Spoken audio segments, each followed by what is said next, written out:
Winner of this to face either Danny Noppert or Nathan Aspinall, the number 8 and 9 seed, meet in our second match of the day. We follow the draw bracket in this Sunday afternoon action. Nice and easy to follow for you. Yeah, 3 UK Open champions in the first couple of games. Gilding, Aspinall and Noppert. All very recently as well. 2019, 2022 and 2023. That's one thing about Minehead when you play there. Whether it's March or November, it's usually quite chilly. Conditions here are very different. Gilding's on a 1-2-1 and he's going to get a look at it.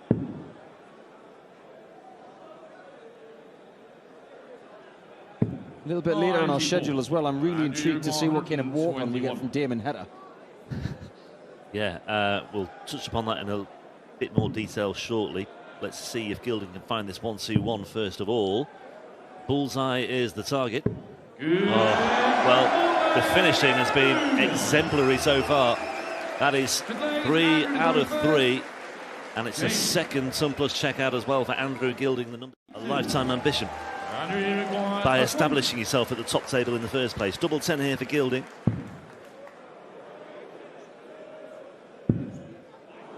It's a bit loose from Gilding. Gurney here. Well, I mean, he won 6 legs on the spin yesterday.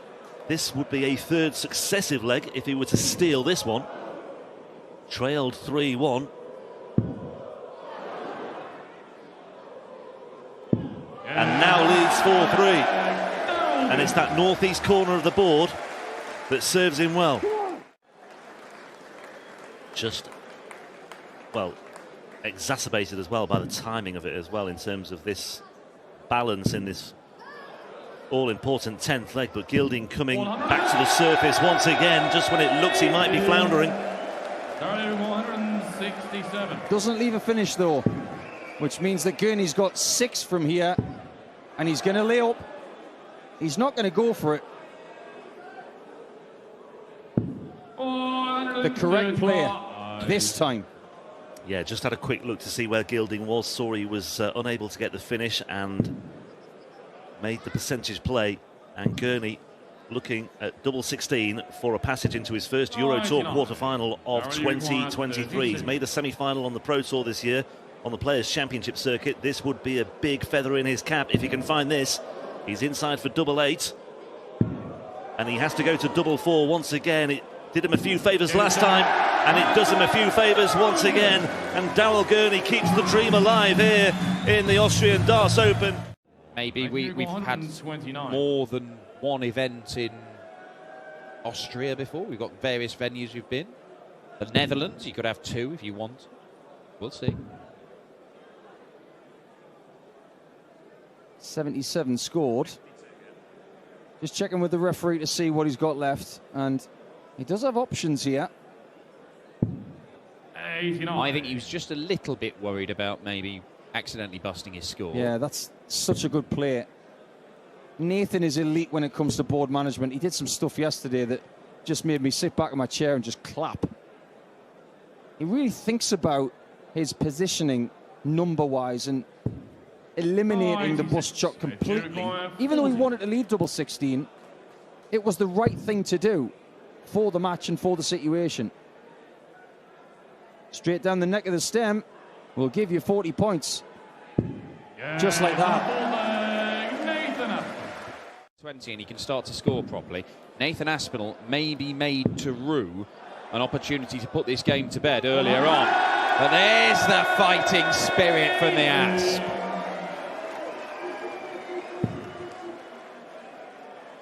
Sometimes you just need to let it go. In the words of Daryl Gurney, usually quite reserved, but he said to Philip Brzezinski at the end of game 1, when you're feeling the passion, sometimes you just got to let it out. And when Nathan does that, he is very watchable. Well, no need to go for the ball, but treble 17 would have left double 8. 95. But it's an excellent response from Nathan Aspinall. Noppy started this leg with 4 perfect darts. He was under pressure. Feels like he's been under pressure since 58. the first leg when 32. Nathan got his first 14 darter of 3. And he's been chasing ever since. Might be the point of no return if Aspinall gets double 16. And that's exactly what he's found. Just a little bit more reserved at the end of that one for another 14 darter. Can he strike to get rid of last year's finalist? Looks inviting. Brilliant dart, double 10. Match dart missed by Nathan Aspinall. Will he get any more in this game? Might have to be the bull. To save the match, he needs the epicenter of the dartboard.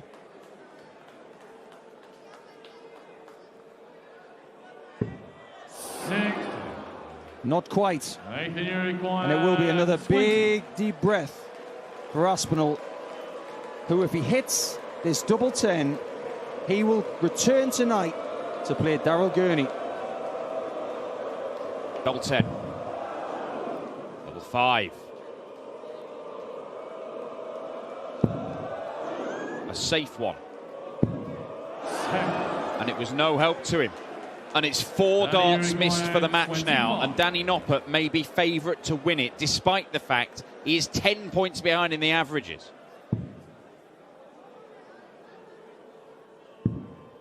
Double 4. This time for the freeze. Well, well, well. Now it's a psychological battle as well as an execution battle for Nathan. Missed match visits. 70 when, to be honest, he's going there thinking, I'm going to leave tops or 80 or 120. And Danny Noppert's going to get a match dart. This shouldn't have happened. 66. 18 Uruguay on 170. Familiar territory for Aspinall. We've been here before. Everybody else in the audience wants him to hit it, but he's not going to. Well, he's missed 4 match darts, Nathan Aspinall. He now has to rely on Danny Noppert missing 4. He's missed 2. He does not miss a third, and Danny Noppert, who trailed for the entire game, was outplayed for almost all of it. Requires gimmicks is Damon Heta. This is a player who means business. As Dan said, he went very close in Munich recently, 7-6 defeat in the semis. Oh, has that gone in tops? That went in Absolutely tops. incredible. Well, I thought it was one of those Johnny Clayton weird deflections. We've seen him go for a 180 and a 174 before, but it's deflected so far up, it's gone in double top. Yeah, I was expecting the call of... He's still on a 9. 140, and here we go. He's still on a 9! Well, this could be something, dare I say it, unique? Yes. We've seen a double start 9 darter, but we've never seen somebody go treble, treble, double, then 180. Now 160. Oh, imagine. Imagine if he'd hit a 9 darter with an accidental double chucked in there. Well, I've never seen that before, and if he just completed the job, it would have been an astonishing start to this match. Anyway, Clayton's looking at 62 here, potential, well, 12 darter now maybe. And it is a 12 darter. An eventful opening to this third round match, and it's... But I think given the success he's had in that relative short time, and that's what I'm saying. You know, he's only been around, what, 9 years or so on the pro circuit. Well, but look, I think he's finally, he's crammed a lot in, let's face it. Yeah, and look, Johnny Clayton was winning 1 title a year for a number of years until 2021, where he just exploded and started winning everything. The expectation is that he's just going to carry on playing at that level. It's not always going to work out like that, but he's still maintained his position in the top 10 in the world. He's still a Premier League player. He's still in the hunt for the Premier League title. He topped the Premier League phase last year. Better, wants double 8. Now wants double 4. And he gets it. 3 apiece. I would venture that we might be... Last leg decider.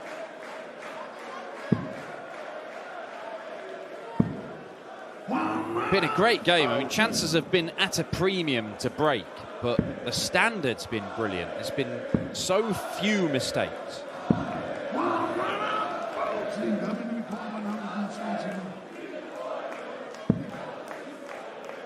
Treble 17. Finds it. Bullseye to take us into a deciding leg. Clayton had an 11-dart epic yesterday. Oh, that is bold. Well, I'm not sure. Johnny will relish this opportunity now. The stats say he's right to do this, but you're playing Johnny Clayton, who's averaging 105, and he's won it on a 161. Johnny Clayton punishes Damon Heta. The Australian went by the probability, and he gave an opportunity to Johnny Clayton. Fortunate to have been given the 6th visit in 3 consecutive legs. Yeah, and I mentioned it yesterday with Joe. I spoke to him after his match against Nick Kenny. He's not a player who attaches too much significance to averages. He thought his average yesterday was a lot lower than it actually was. He sometimes says he can't really tell. I think he'll be, if he does come through, I think he will be interested to hear what his average was today, despite what he said, because it does give you that platform moving forward for what is, let's face it, a busy day. Oh, yeah. He wants to maintain those standards. 167 could go. He's putting so much pressure on Dirk van Dijvenbode in this game. Well, Cullen hit 94 to open up a 3-1 lead with the break of throw. Van Dijvenbode looking at 94 to level things up. Another. Double-double. Needs it. It's another double-double. 3 of Dirk those. van Dijvenbode. 3 of those yesterday in his match against Ryan Meikle. Been 7. This might be the end of the game. 97. He's had so much of a poker face in this game, Cullen. He's on a mission today, you can just tell. Well, will these be the final darts that Van Dijvenbode throws, or will he keep the dream alive in Austria? It looks as though it is all coming to an end and hitting the buffers for Dirk van Dijvenbode. Joe Cullen is potentially 2 darts away. 20 for tops. And Joe Cullen wraps up another hugely impressive performance on the European Tour stage. A 103 average yesterday. Singles and overall World Cup record, it's godlike. 100. Certainly had enough partners at the World Cup of Darts, Mark Webster. He was the one constant in an ever-changing Welsh team. It does feel a settled team and potentially the team to beat this year as we go to Frankfurt again. Yeah, I get the feeling that Wales are going to be the favourites by a distance, really. And they're going to want it back after losing to Australia in the final last year, that's for sure. Well, Josh Rock is very, very good at darts, but he's not good enough to take out 169.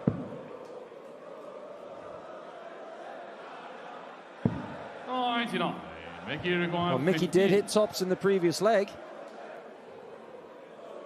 And his 2 legs won in this contest have been with checkouts of 40.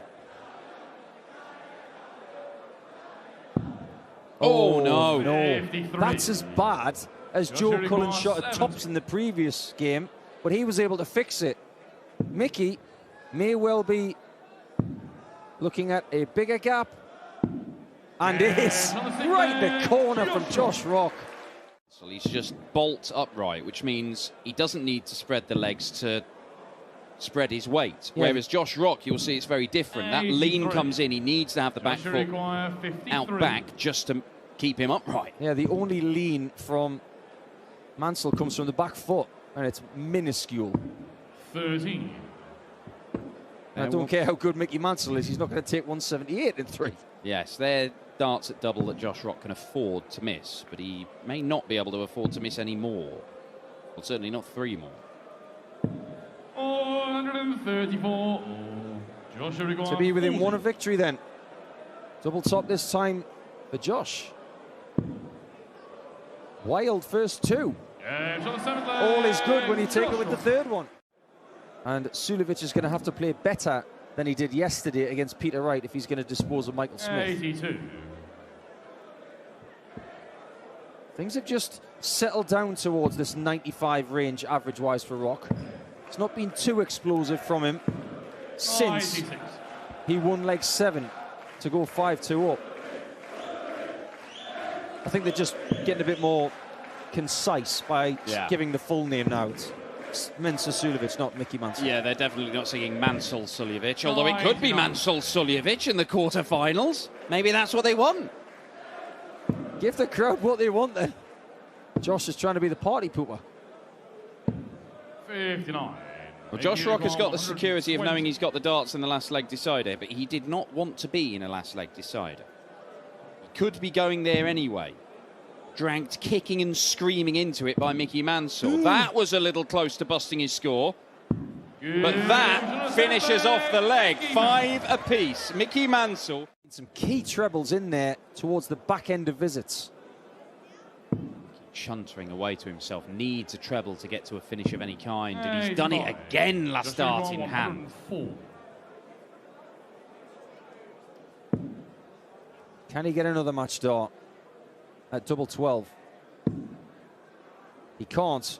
If Mansell hits this, 48. considering how he celebrated his first Ali Pali win, he'll jump very high in the air if this goes. Just a little low. But Josh Rock had a check out of 60 for the match a few legs ago. He missed tops, he missed 10s.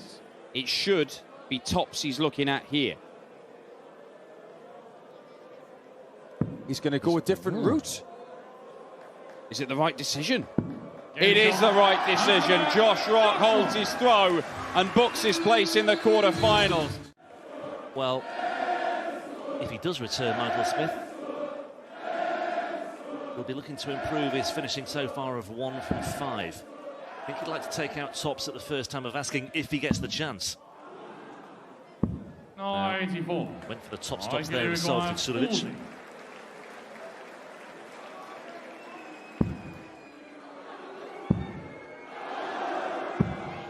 They are beginning to rack up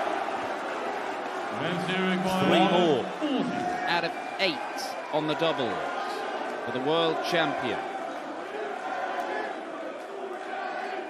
Mensur is 2 legs clear. The unlikely, the improbable is becoming more likely and more probable. Game on. Game on indeed. That was a chance to make his move, just to put his foot on the accelerator in this leg as well. Smith looking to recover and looking to respond. Right back in the leg.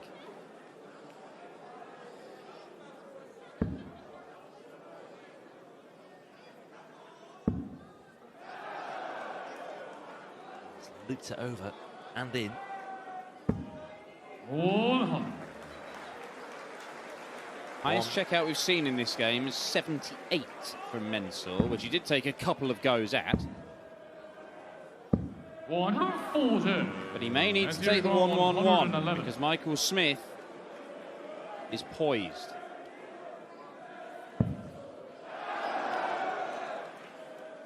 Away. Tops for Suljovic for a 5-2 lead. Well, it is all coming together today for Mensur Suljovic.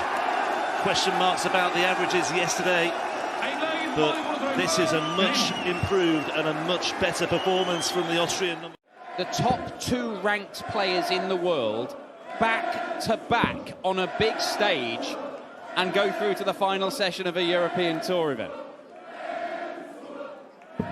100. And it'd be for the first time in a couple of years.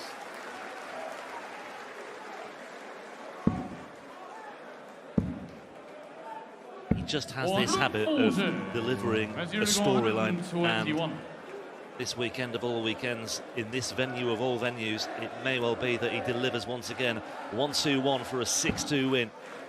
Treble 17 for the bullseye. Gets the treble 17. Bullseye finale for Mensur Suljovic. And it's just a single 3. He's been good on the bull at times this weekend as well. Michael Smith wants the ball himself.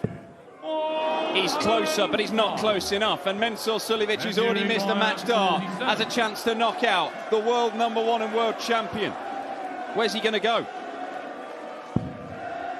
He's going to go to double 16.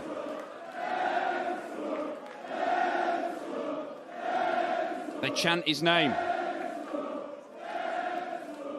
He gives them what they want. Mensur Suljovic, the mighty Austrian, has beaten the world #2 and now the world #1 in consecutive games. Facts are in that he's reached 10 further finals as well. I mean, that's almost half. Almost half of the European Tour finals that have been played have featured this man on your stage right now. 65. That reminds me of one of my favourite sporting stats, actually. Jack Nicklaus won 18 majors and was second 19 times.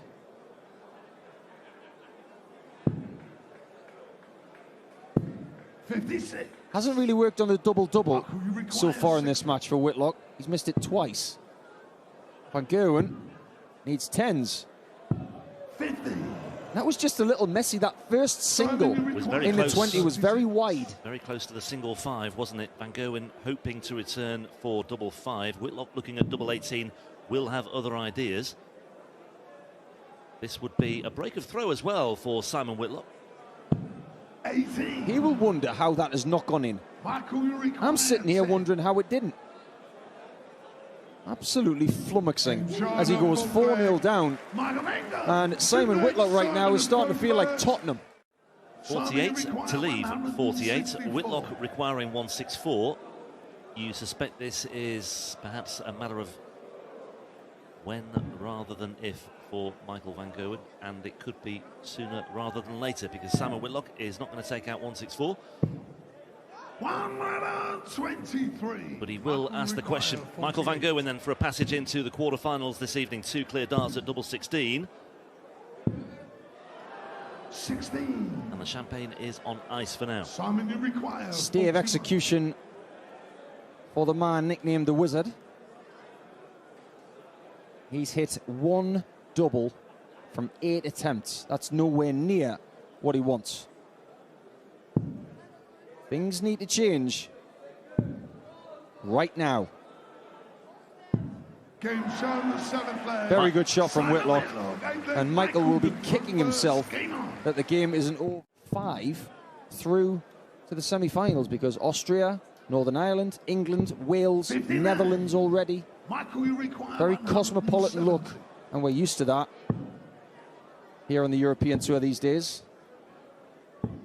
46. Well, it's another scratchy visit from MVG. Looking at the 170, I wouldn't have put it past him to finish with a flourish if he'd had the opportunity on the bullseye, but just 46 scored. And a big visit here from Whitlock. If he can get down to a tops finish with a ton 40, just a ton, it might have applied some pressure. There is pressure as it stands for MVG, looking at 124. Oh, and he takes out the 124 on the bullseye just when it looks as though he might be losing his way. I know Josh has played in some very big arenas and in front of a lot of people, but I don't think he's ever experienced anything like Graz against Mensur. Be a new experience for the young man. Could be a new experience of his first semi-final on the European Tour, but the world #1 and the world #2 haven't managed to top Mensur and the world youth champion. Ryan requires 68. Single 8 every day and twice on Sundays, even though he only needs it once. 28. And he thought that was in for a second. Didn't get the call from Russ that he wanted. Can he get a dart at tops? Does he like the angle? Yeah, you could see there, it kicks over to the right as many of his darts do. It's not the perfect place for that dart to be. Made it a little tricky. But Searle on tops. 10s. 10s was very good to him against Raymond van Barneveld in the early part of the game. Ryan Searle. Cullen was brilliant. Clayton was brilliant today. Those two meet each other tonight in the quarterfinals, but Ryan Searle is right up there with those guys in terms of the standard we're seeing. Bullseye. Dart wasn't setting his fingers right, and he did very well to make sure he didn't throw that. But it's there anyway. Wow. presence of mind, making sure that he was 100% comfortable. But here's the thing, Searle has been very decent on his doubling. And the last thing Rob needs to do right now... Right, Russ has called 85. He actually scored 84. He's got... They've changed the score. So Russ, look, he has to hit what Russ says he requires. There we go. He's corrected his score. He's got it right in the end. 80 left, which is the correct amount. So Rob doing the right thing, just querying it. Don't just go up there, throw your first dart. If you know that there's a mistake, that's the way to do it. Okay, 25 and bull. Make sure the 25 is above the bull. Oh, Not there. No. And that might be that. He nearly busted, nearly hit the treble 9. Double top. Ryan Searle worries it, but he hasn't knocked Rob Cross out the tournament just yet. 2 match darts missed. Good job he didn't bust it in the end, because he comes back looking at double 8 and pins it. 180 in this game, and yet his first 9 average is still up over 116. That shows you that there's more to come from Ryan Searle. This is not his top level. It's brilliant, and it's still not near his best. Oh, how good was that dart? He was so far left that he was blocking the camera. I think he was even past the gilding mark. The big fish. Oh, it looks good.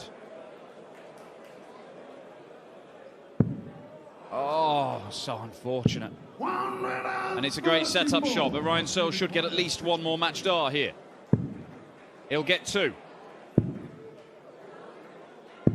And he does take his chance. He beats Rob Cross. The wait goes on for a Euro Tour title for the world number 5.